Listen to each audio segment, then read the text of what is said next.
वो RS 2016 के topper थे, उनका वीडियो देखा और उन्होंने जो भी बुक लिस्ट बताई वो मैंने पूरी उतार ली। और पहले प्री के लिए मैंने केवल एक बुक फॉलो की और उसको पढ़ के मैंने 2018 का प्री तो निकाल लिया और धीरे धीरे पढ़ता गया। और इस पढ़ाई में मैंने एक चीज़ ज़रूर रखी कि अपनी कंटिन्यूटी को कभी टूटने नहीं दिया। मैं जब जॉब में था तो एक्चुअली मेरी जॉब कोइंसिडेंटली लगी थी, फादर की डेथ के बाद उनकी जगह पे मुझे लगाया गया था। तो एक हील फीलिंग मतलब ऑफिस में वगैरह मिलती थी कि आप मतलब प्रॉपर कंपटीशन दे के नहीं आए हो उस जॉब में, तो वो कहीं ना कहीं मेरे को अंदर से कचोटता था कि मुझे खुद को कुछ करना चाहिए। तो 7 साल तो एक्चुअली जॉब परिवार की जिम्मेदारियों के कारण समय मिलता नहीं था बिल्कुल ही, लेकिन मैंने पूरी तरह से मन बना लिया कि अब मुझे कंपटीशन देना ही है। और कंपटीशन भी ऐसा देना है कि बस जो राजस्थान का सबसे अच्छा एग्ज़ाम है उसको ही देना, बाकी किसी फॉर्म को भरना ही नहीं। इसमें एक्चुअली ऐसा होता है कि शुरू शुरू में अपने को लगता है कि ये पढ़ूँ या ये पढ़ूँ, बहुत सारा असमंजस रहता है।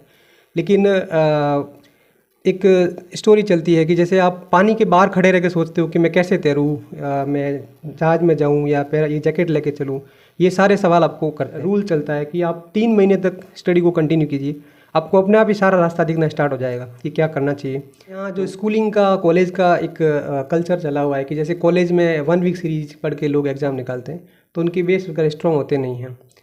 अगर आप 3 साल अच्छे से मेहनत करते हैं कॉलेज के दौरान ही, तो आपका बेस काफ़ी स्ट्रॉन्ग हो जाता है। प्री में जैसे जो फैक्ट होते हैं उसका थोड़ा सा रोल रहता है, तो उसमें जैसे इकोनॉमिक्स के लिए इकोनॉमिक सर्वे है वो काफ़ी ऑथेंटिक है। बाकी जैसे अलग अलग सब्जेक्ट के लिए जैसे मैं एक दिन में 2 टेस्ट लिख देता था आराम से, और मेरे भी आप देख सकते हैं ये साले पड़े हुए हैं, लिख लिख के हुआ है ये। और अभी भी जैसे कल भी मैंने 2 टेस्ट लिखे हैं। कि आप सबकी स्टडी अच्छी चल रही होगी। पिछले कुछ समय से स्टूडेंट व्यू टीम आपको तमाम RS टॉपर से मिलवा रही है। इसी सिलसिले में आज हमारे बीच हैं राजेंद्र सिंह राजपुरोहित, जिनकी रैंक है 99। सर, सबसे पहले आपका स्वागत है हमारे चैनल पर। Thank you sir. सर, तो सबसे पहले आप अपना इंट्रो दे दीजिए और एजुकेशनल बैकग्राउंड क्या रहा। जी सर, मेरा नाम राजेंद्र सिंह राजपुरोहित है और मैं पाली ज़िले के छोटे से गांव बाबा गांव का निवासी हूँ। 10th तक की जो पढ़ाई है वो मैंने गांव के आसपास से की है। उसके बाद मैंने जोधपुर से पढ़ाई की और ग्रेजुएशन मैंने जयपुर में मैरी सिरविन कॉलेज है वहाँ से B Pharmacy की। लेकिन मेरी लाइफ में स्ट्रगल का शुरुआत से रिश्ता रहा है। कॉलेज के दौरान 3rd ईयर में मेरे पिताजी का देहांत हो गया था, तो वहीं से स्ट्रगल की शुरुआत हुई। उसके बाद फिर मैंने अपनी स्टडी पूरी करके जॉब लिया। मैं एग्रीकल्चर डिपार्टमेंट में जो अपने लैब असिस्टेंट के रूप में लगा। उसके बाद मेरा पढ़ाई से नाता टूट गया था क्योंकि मेरे ऊपर परिवार की काफ़ी सारी जिम्मेदारी आ गई थी, मेरी शादी भी हो गई थी और सारा देखना था। तो 2018 तक मैं पढ़ाई से पूरी तरह से दूर रहा। उसके बाद 2018 में मुझे लगा कि मुझे लाइफ में कुछ करना चाहिए, क्योंकि मैं सरकारी नौकरी में ही था, तो वहाँ प्रशासन से मेरा डेली इंटरेक्शन होता था। तो प्रशासनिक सेवाएं मेरे को काफ़ी आकर्षित करने वाली लगी। तो वहीं से मैंने सोचा कि मैं अब RS की तैयारी शुरू करूँगा। 2018 में जब इसकी नोटिफिकेशन निकला, तब से मैंने इसकी स्टडी शुरू की। और मैं इस फील्ड में पूरी तरह से नया था, मुझे कुछ भी इसकी जानकारी नहीं थी। फिर 1-2 फ्रेंड जो है जयपुर में रह के तैयारी करते थे, उनसे मैंने पूछा कि इसकी तैयारी किस प्रकार से होती है। तो उन्होंने कहा वैसे तो कोचिंग की जाती है, लेकिन आप जॉब में हो तो आप कोचिंग तो कर नहीं पाओगे। तो मैंने जो RS 2016 के टॉपर थे उनका वीडियो देखा और उन्होंने जो भी बुक लिस्ट बताई वो मैंने पूरी उतार ली। और पहले प्री के लिए मैंने केवल एक बुक फॉलो की और उसको पढ़ के मैंने 2018 का प्री तो निकाल लिया। लेकिन मेंस में काफ़ी सारे सब्जेक्ट होते हैं और काफ़ी वाइड उसको पढ़ना पड़ता है, तो वो मेरे से एडजस्ट हो नहीं पा रहा था। इसलिए मैंने सोचा कि ये वाला मेंस मैं नहीं कर पाऊँगा, आगे वाली जो भी एग्ज़ाम आएगा उसके लिए मैं अच्छे से तैयारी करता हूँ। तो मैंने बिल्कुल जो NCERT की बेसिक बुक्स होती है वहाँ से पढ़ाई करनी शुरू की थी और एक एक बुक को अच्छे से पढ़ा, उसके नोट्स भी बनाए और धीरे धीरे पढ़ता गया। और इस पढ़ाई में मैंने एक चीज़ ज़रूर रखी कि अपनी कंटिन्यूटी को कभी टूटने नहीं दिया। चूँकि मैं जॉब में था तो मेरे को स्टडी आवर बहुत कम मिलते थे, 4 से 5 घंटे, कभी 6 घंटे ऐसे मिलते थे। लेकिन सैटरडे संडे मेरा ऑफ रहता था, तो उस दिन मैं अच्छे से पढ़ाई खींच लेता था। इसके अलावा जॉब के दौरान 2020 में कोरोना भी आया था, तो वहाँ से लॉकडाउन में 2 महीने की छुट्टी मिल गई। फिर 2021 में भी एक बार और लॉकडाउन हुआ, तो उस टाइम मेरे को पढ़ाई के लिए काफ़ी अच्छा समय मिल गया। तो उसमें मैंने नोट्स वगैरह लिखे और एक टेस्ट सीरीज़ भी ज्वाइन कर ली थी। तो उस टेस्ट सीरीज़ के जो भी टॉपिक्स होते थे उसके अकॉर्डिंग मैं पढ़ता गया और टेस्ट लिखता गया। तो 2021 का जब प्री हुआ था उससे पहले ही मेरा सारा सिलेबस एक बार कवर हो गया था और मैंने प्री पूरा कॉन्फिडेंस के साथ दिया, प्री भी निकल गया। फिर मेंस को भी अच्छे से दिया। हालांकि मेंस में सिलेबस चेंज होने के कारण थोड़ी सी दिक्कत हुई थी, लेकिन फिर मैंने छुट्टियाँ लेके फिर अच्छे से सिलेबस को किया और मेंस भी काफ़ी अच्छे पेपर हुए मेरे। और उसके बाद इंटरव्यू में भी काफ़ी टाइम मिल गया क्योंकि 1.5 साल का समय था, तो एक एक चीज़ पे अच्छे से कमांड की। इंटरव्यू के दौरान काफ़ी टाइम था, तो ऐसा लग रहा था कि पढ़ाई को कंटिन्यू कैसे रखें। तो उसके लिए मैंने एक टेलीग्राम पे छोटा सा चैनल बनाया। मेरा चैनल भी है बी सिविल बाई राजेंद्र राजपुरोहित नाम से। तो उस पे मैं डेली करंट अफेयर अपडेट करता था, तो उससे मुझे भी फ़ायदा होता था और जो भी उसको फॉलो करते थे उनको भी काफ़ी फ़ायदा हुआ है।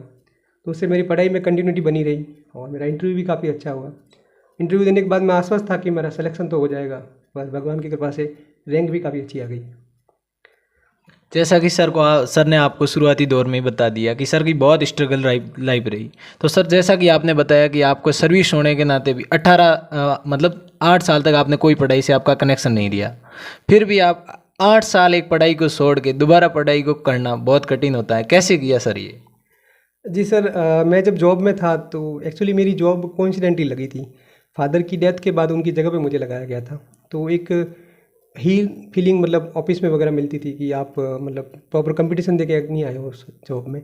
तो वो कहीं ना कहीं मेरे को अंदर से कचोटता था कि मुझे खुद को कुछ करना चाहिए। तो 7 साल तो एक्चुअली जॉब परिवार की जिम्मेदारियों के कारण समय मिलता नहीं था बिल्कुल ही। लेकिन मैंने पूरी तरह से मन बना लिया कि अब मुझे कंपटीशन देना ही है, और कंपटीशन भी ऐसा देना है कि बस जो राजस्थान का सबसे अच्छा एग्ज़ाम है उसको ही देना है, बाकी किसी फॉर्म को भरना ही नहीं है। तो उससे क्या है कि मेरे पास एक ही विकल्प था कि यही है। तो उसकी मैंने पूरी कंटिन्यू मेहनत की, एक एक चीज़ की उसकी बारीकी को समझा और पढ़ाई को करता गया।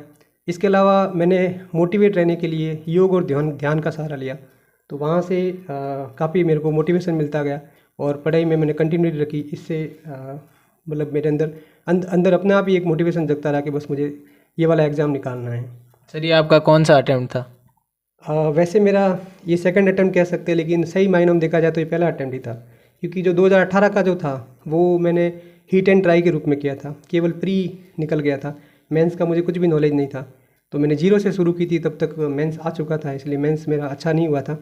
फिर मैंने वापस से पढ़ाई को कंटिन्यू रखा और इस बार पूरा जोर लगा के अच्छे से प्रयास किया, तो इस बार मेरा हो गया।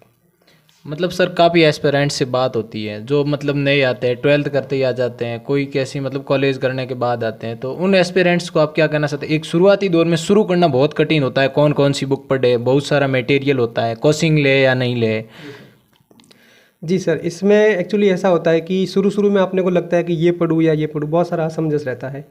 लेकिन एक स्टोरी चलती है कि जैसे आप पानी के बाहर खड़े रह के सोचते हो कि मैं कैसे तैरूँ, मैं जहाज में जाऊँ या फिर ये जैकेट लेके चलूँ, ये सारे सवाल आपको करते हैं। लेकिन अगर आप उसके अंदर उतरते हो और हाथ पाँव मारते हो तो धीरे धीरे आपको रास्ता भी मिलना स्टार्ट हो जाता है। तो शुरुआत में आपको जो भी चीज़ मिल रही है, जैसे आप कोचिंग कर रहे हैं तो कोचिंग में जो भी पढ़ाया जा रहा है उस पर विश्वास कीजिए। आप सेल्फ स्टडी कर रहे हैं तो सेल्फ स्टडी में भी आप जो भी मैटर पढ़ रहे हो, जो भी मार्केट में चलता है, आजकल यूट्यूब चैनल बहुत सारे बने हुए हैं और सब पे ही स्ट्रेटजी, बुक लिस्ट वगैरह सब मिलती है। तो उसको देख के आप एक बार शुरू कर दीजिए, धीरे धीरे आपको लगेगा कि आप काफ़ी अच्छा कर रहे हो। जैसे एक रूल चलता है कि आप 3 महीने तक स्टडी को कंटिन्यू कीजिए, आपको अपने आप ही सारा रास्ता दिखना स्टार्ट हो जाएगा कि क्या करना चाहिए। तो 3 महीने का आप एक बार टारगेट लेके चलिए कि मेरे को 3 महीने कंटिन्यूटी रखनी है। जैसे ही आप रखोगे तो आप धीरे धीरे उसमें आपको इंटरेस्ट आने लग जाएगा। और आरएएस का जो सिलेबस है वो इतना अच्छी तरह से डिज़ाइन किया गया है कि भले ही आपका चयन ना हो, लेकिन आप एक अच्छे इंसान ज़रूर बन सकते हैं। तो इसमें आपको आगे चलते चलते काफ़ी मज़ा आने लगेगा पढ़ने में। ऐसे सब्जेक्ट है इसमें जैसे एथिक्स है, साइकोलॉजी है, तो उससे काफ़ी अच्छी चीज़ें सीखने को मिलती है। रोज़ आप अखबार पढ़ते हो तो उससे देश दुनिया की खबरों की पता लगती है। तो इससे आपको धीरे धीरे उसमें इंटरेस्ट लगना शुरू हो जाएगा, और इंटरेस्ट ही है जो आपको इस जर्नी में आगे रास्ता पार करवाएगा। मतलब सर आपने कहीं से कोचिंग किया या नहीं, और जो एस्पिरेंट्स कोचिंग करते हैं, कोचिंग करना ज़रूरी है या नहीं? वैसे मैंने कोचिंग नहीं की है, और इसमें जो एग्ज़ाम में आता है वो लगभग अपने जो 12th में पढ़ा हुआ होता है, 12th तक पढ़ा हुआ होता है, उससे ही चीज़ें पूछी जाती है। इसके अलावा जो करंट में चीज़ें चलती है तो वो अखबार है, कई सारी मैगजीन है, जैसे दृष्टि करंट न्यूज़ की मैगजीन आती है, काफ़ी अच्छी मैगजीन है, वो आपकी समझ को काफ़ी अच्छा कर लेती है। तो अगर आप सेल्फ स्टडी करते हैं तो आप 12th तक की जो एनसीईआरटी की बुक्स है उनको फॉलो कर सकते हैं, और एक कोई भी करंट मैगजीन लगा सकते हैं, पर कंटिन्यूटी रख के आपको पढ़ना पड़ेगा। लेकिन आप जैसे सोचते हो कि मेरी कंसंट्रेशन नहीं बन पाती, मेरे से घर पे पढ़ा नहीं जाता, तो आप कोचिंग कर सकते हैं। दूसरा ये भी है कि कई लोगों के कंसेप्ट क्लियर नहीं होते हैं, तो उनको अगर आपको कंसेप्ट क्लियर करने हैं तो कोचिंग से आपका जो चीज़ें हैं वो जल्दी हो जाती है। जैसा कि मैंने सेल्फ स्टडी की थी तो मुझे काफ़ी चीज़ें सारी लिखना पढ़ना उसमें काफ़ी टाइम लग गया था। कोचिंग में आपको कम समय में चीज़ें सारी अवेलेबल हो जाती है, तो ये आप पे डिपेंड करता है कि आप कोचिंग करना चाहते हैं तो कोचिंग कर सकते हैं, और अगर आपसे सेल्फ स्टडी हो जाती है तो सेल्फ स्टडी से अच्छा कोई तरीका नहीं है सर। सर जो स्टूडेंट 12th करते ही आ जाते हैं कोचिंग करने, मतलब जो कॉलेज नहीं होती है, ग्रेजुएशन कंप्लीट नहीं होने से पहले ग्रेजुएशन के साथ जिनका मानना होता है कि मैं हम तैयारी कर लेंगे कोचिंग कर लेंगे, उनको ऐसा करना चाहिए या पहले कंप्लीट ग्रेजुएशन करनी चाहिए? अपने यहाँ जो स्कूलिंग का कॉलेज का एक कल्चर चला हुआ है कि जैसे कॉलेज में 1 वीक सीरीज पढ़ के लोग एग्ज़ाम निकालते हैं, तो उनके बेस वगैरह स्ट्रॉन्ग होते नहीं हैं। अगर आप 3 साल अच्छे से मेहनत करते हैं कॉलेज के दौरान ही, तो आपका बेस काफ़ी स्ट्रॉन्ग हो जाता है, तो उससे आपको बहुत कम एफर्ट में ही आप अपनी मंजिल को प्राप्त कर सकते हैं। तो अगर आपके घर वालों ने आपको यहाँ पे पढ़ने के लिए भेजा है तो आपको मन लगा के पढ़ना चाहिए, और इसमें आपको अपने कंसेप्ट क्लियर करने चाहिए। इसके लिए आप कोचिंग का जो टाइम मिलता है उसमें तो पढ़ना है, इसके अलावा जैसे अखबार है, मैगज़ीन है, एनसीईआरटी का जो फाउंडेशन है उसको अच्छे से करना चाहिए, ताकि एग्ज़ाम में कैसा भी प्रश्न आएगा तो आप उसको हैंडल कर लोगे। केवल कोचिंग के नोट्स के भरोसे रह के आप सोचोगे मेरा एग्ज़ाम निकल जाएगा, तो आप केवल उस लिस्ट में तो शामिल हो सकते हैं, लेकिन टॉप में आने के लिए आपको आपके फंडामेंटल काफ़ी स्ट्रॉन्ग होने चाहिए, तब आप आराम से आंसर लिख सकते हो। तो मेरा मानना ये है कि आप अगर 12th के बाद आते हो तो अपने जो फाउंडेशन है उसको स्ट्रॉन्ग करने पे आपको ध्यान देना चाहिए। कॉलेज मतलब कॉलेज के साथ कॉलेज में ग्रेजुएशन में जो सब्जेक्ट आते हैं उनको प्रॉपर रूप से कोई कॉलेज में कम्प्लीटली पढ़ ले तो उनके लिए पहले कॉलेज ज़रूरी है ना? जी सर, इसमें कॉलेज में जो बुक्स चलती है वो भी काफ़ी अच्छी स्टैंडर्ड बुक्स होती है। कॉलेज की लाइब्रेरी में आपको काफ़ी अच्छी बुक्स मिल जाती है, तो उनका भी आप गहराई से अध्ययन करते हैं तो आपका फाउंडेशन काफ़ी स्ट्रॉन्ग होता है। जैसा कि इसमें एथिक्स सब्जेक्ट है, निबंध आता है, इंग्लिश में भी ऐसे वगैरह आते हैं, तो उनके लिए अगर आपके पास अच्छी शब्दावली होती है, आपको थोड़ा सा अच्छा नॉलेज होता है, तो आपको चीज़ें रटने की ज़रूरत नहीं होती। आप अपने ज्ञान के आधार पे काफ़ी अच्छा आंसर लिख सकते हो, और आपकी कॉपी एक परिपक्व जो एस्पिरेंट होता है उसके जैसी लगती है, तो आपके नंबर भी अच्छे आते हैं। तो आप कॉलेज के साथ तैयारी करते हो तो आपको जो फंडामेंटल है उनको स्ट्रॉन्ग करने पे बल देना चाहिए। सर मतलब जैसे कि तमाम एस्पिरेंट से बात होती है, उनसे भी होती है और आपसे भी, जैसे आपने कहीं से टेस्ट सीरीज ली या नहीं, किसमें जैसे प्री देना है तो प्री से पहले किसी की टेस्ट सीरीज कोई कोचिंग से की या नहीं? प्री से पहले मैंने कोई टेस्ट सीरीज नहीं ली। उसमें आजकल ऑनलाइन काफ़ी सारे एप्लीकेशंस हैं, वहाँ पे आपको प्री के जो छोटे छोटे टेस्ट मिल जाते हैं। सब्जेक्ट वाइज भी काफ़ी है, टॉपिक वाइज भी काफ़ी है। जैसे टेस्ट बुक करके एप्लीकेशन है, उस पर टेस्ट दे सकते हैं आप। और भी आपको आजकल टेलीग्राम पे कोचिंग्स के पेपर भी मिल जाते हैं, तो वो भी लगा सकते हैं। ऐसी सर ऑथेंटिक बुक हैं जो जिस प्री में काफ़ी हेल्पफुल रहती है स्टूडेंट के लिए? प्री में जैसे जो फैक्ट होते हैं उसका थोड़ा सा रोल रहता है, तो उसमें जैसे इकोनॉमिक्स के लिए इकोनॉमिक सर्वे है वो काफ़ी ऑथेंटिक है। बाकी जैसे अलग अलग सब्जेक्ट के लिए जैसे हिस्ट्री है तो उसमें किरण प्रकाशन की एक बुक आती है, उसमें फैक्ट पूरे अच्छे से कंपाइल किए हुए हैं, तो वहाँ से आपकी हिस्ट्री के काफ़ी सारी चीज़ें सही हो जाती है। इसके अलावा करंट अफेयर के लिए जैसे आप अपने, क्योंकि जो तैयारी होती है वो कुमुलेटिव होती है, अर्थात आपको प्री और मेंस दोनों साथ में लेकर चलना होता है, तो उसके लिए आप जो अच्छी ऑथेंटिक मैगजीन होती है उसको यूज़ करते हैं तो आपके बेस स्ट्रॉन्ग रहते हैं। वरना आप प्री से पहले जो 4 से 5 महीने की क्रोनोलॉजी मैगजीन है वो भी करके आप करंट अफेयर को काफ़ी अच्छा कर सकते हैं, और बाकी मैथ रीजनिंग है तो उससे आपका प्री तो अच्छे से हो जाएगा। तो सर जैसे कि आपने मेंस की तैयारी की, तो मेंस के लिए प्रॉपर टाइम कितने टाइम के अंदर मेंस की तैयारी हो जाती है? जैसे सीआर पेपर लगते हैं आरएस के, जीएस के, तो उसका कितने टाइम तक, और उसने उसकी कोचिंग आपने कोचिंग से कोई टेस्ट सीरीज ली या नहीं? वैसे मेंस का रिटेन पावर पे होता है, जैसे किसी किसी का रिटेन पावर बहुत अच्छा होता है, बहुत कम टाइम में चीज़ें याद कर लेते हैं, किसी किसी का कम होता है तो उनको थोड़ा टाइम लग जाता है। मेंस के लिए ये है कि एक तो खुद के हैंड रिटन नोट्स होते हैं तो उससे चीज़ें याद जल्दी होती हैं, क्योंकि आपको बार बार रिवाइज़ करना होगा चीज़ों को, और चीज़ें रिवाइज तभी होती है जब आपके पास हैंड रिटन और शॉर्ट नोट होते हैं, बिल्कुल अल्ट्रा शॉर्ट लिखे हुए होते हैं, तो आप बहुत कम टाइम में उसको रिवाइज़ कर सकते हैं। तो उससे आपकी चीज़ें जितनी बार रिवाइज होगी उतना अच्छे से याद होगा। मैंने मेंस के लिए टेस्ट सीरीज ज्वाइन की थी, जो मैंने 2020 में ही ज्वाइन कर ली थी। स्प्रिंग बोर्ड का जो उदयपुर का सेंटर है वो ज्वाइन किया था, उसको मैंने लॉन्ग टाइम तक चलाया था। फिर जब मेंस एग्ज़ाम प्री के बाद मेंस हुआ था तो वो तो चल ही रहा था, साथ में एक और ऑनलाइन प्लेटफॉर्म था आलोकित IAS करके, तो उसकी भी टेस्ट सीरीज मैंने ली थी, तो दोनों को साथ साथ चलाता गया मैं, तो उससे मेरा सिलेबस काफ़ी अच्छे से हो गया था। जैसे कि सर आप मतलब रूम पे भी टेस्ट सीरीज को लिखते हैं, 2-2 टेस्ट पेपर लिख देते हैं। गंगा सिंह IAS सर 33वीं रैंक उस टाइम उन्होंने भी बोला था कि हाथ में साले पड़ गए लिखते लिखते। इस प्रकार सर आपका ऐसा कोई सीन रहा जैसे कि आपने बहुत ज़्यादा टेस्ट लिखे हो, एक दिन में ज़्यादा टेस्ट लिखे हो? कितने टेस्ट लिख देते थे ऐसे? जी सर, मैं एक दिन में 2 टेस्ट लिख देता था आराम से, और मेरे भी आप देख सकते हैं ये साले पड़े हुए हैं, लिख लिख के हुआ है ये। और अभी भी जैसे कल भी मैंने 2 टेस्ट लिखे हैं। हाँ, ये दिख रहे हैं। वो इससे क्या है कि मतलब हैबिट पड़ी हुई है। मैं लिखने की हैबिट के कारण ही पेपर को दिए गए टाइम से आधे घंटे पहले पूरा कर लेता हूँ, क्योंकि मैंने इतना सारा लिखा है कि हाथ को आदत हो गई है लिखने की, तो आराम से मैं कर लेता हूँ इस चीज़ को। तो यही चीज़ आपको आगे लेके जाती है। तो और सबसे इम्पोर्टेंट होती है ईमानदारी। जैसे मैंने सारे टेस्ट रूम पे बैठ के लिखे हैं, मैं कभी किसी कोचिंग में नहीं गया, वहाँ जाके कभी पेपर नहीं दिया। केवल रूम पे बैठ के, मेरे पास प्रिंटर है, लैपटॉप है, वहीं पे प्रिंट निकाल लेता हूँ और टेस्ट को लिख देता हूँ, और टाइमर लगा के लिखता हूँ। ऐसे मैं एग्ज़ाम हॉल की तरह करता हूँ। तो आराम से मेरे सारे पेपर भी पूरे हुए टाइम पे।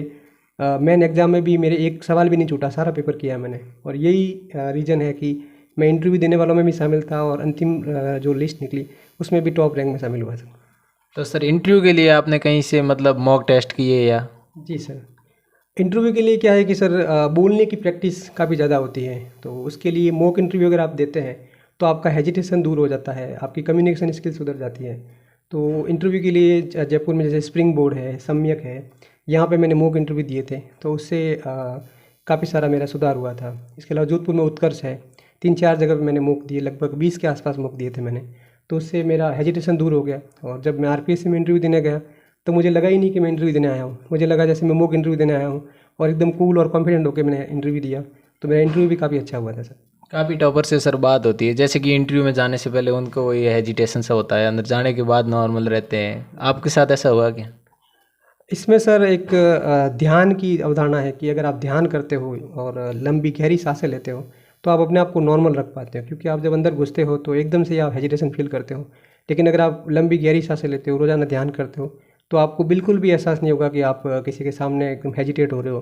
तो मेरे को ऐसा बिल्कुल भी फील नहीं हुआ। जब मैं इंटरव्यू रूम में गया तो एकदम आराम से जाके बैठा और आराम से हर प्रश्न का जवाब भी दिया सर मैंने। थैंक यू सर, बहुत बहुत आभार सर की बहुत